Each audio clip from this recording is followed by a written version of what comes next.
7 मई के दिन अगर आपको अचानक कोई डरावनी या फिर तेज आवाज सुनाई दे तो डरिएगा नहीं, क्योंकि 7 मई के दिन देश के कई राज्यों में मॉक ड्रिल की जाएगी। मॉक ड्रिल मतलब 1971 के बाद की अगर बात करें तो 1971 के बाद पहली बार ऐसा होगा जब देश में मॉक ड्रिल करवाई जाए। गृह मंत्रालय की तरफ से राज्यों को यह निर्देश दिया गया है कि 7 मई के दिन वो जिस तरीके से युद्धाभ्यास सेना करती है, युद्ध से पहले वो प्रैक्टिस करती है, ठीक वैसे ही दिशा निर्देश दिए जाएंगे कि किस तरीके से आपको अगर युद्ध वाली स्थिति आती है तो हमले से कैसे बचना है। उसके लिए मॉक ड्रिल करवाई जाएगी, लोगों को तैयार रहने के लिए कहा जाएगा। उसके लिए तेज आवाज में सायरन बजेंगे और ये सायरन सरकारी जो भवन हैं, आपके आसपास भीड़ भाड़ वाले जो इलाके हैं, वहां आपको ये सायरन सुनाई दे सकते हैं। तो 7 मई के दिन पैनिक मत करिएगा।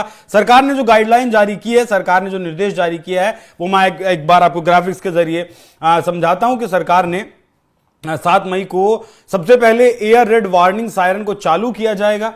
इसका मतलब है कि हमले की चेतावनी देने वाले सायरन को बजाया जाएगा। नागरिकों और छात्रों को सिविल डिफेंस के बारे में प्रशिक्षित किया जाएगा। उन्हें ट्रेनिंग दी जाएगी कि हमले की स्थिति में खुद को कैसे बचाएं। क्रैश ब्लैकआउट के उपाय किए जाएंगे। इसका मतलब है कि हमले के दौरान रोशनी बंद करने यानी क्रैश ब्लैकआउट की व्यवस्था की जाएगी।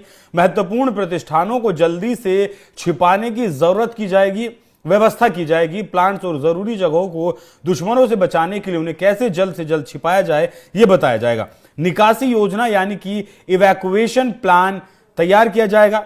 इससे लोगों को अपडेट किया जाएगा। इसके साथ ही उसका अभ्यास भी किया जाएगा। इवैक्यूएशन प्लान का मतलब है कि लोगों को सुरक्षित स्थानों पर ले जाने की योजना कैसे बनाई जाए। इसका मतलब है कि युद्ध की स्थिति में कैसे आम लोगों को सुरक्षित जगह ले जाएं, इसकी तैयारियां की जाएगी। सरकार की तरफ से गाइडलाइन जारी की गई है। अब कुछ सवाल भी आपके दिमाग में होंगे, जैसे कि जंग वाला सायरन कहां लगाया जाएगा। तो मैंने आपको बताया कि ये फायर स्टेशन हुए, सैन्य ठिकाने हुए, भीड़ भाड़ वाले इलाके हुए, वहां ये लगाया जाएगा। युद्ध वाला सायरन कैसा होता है?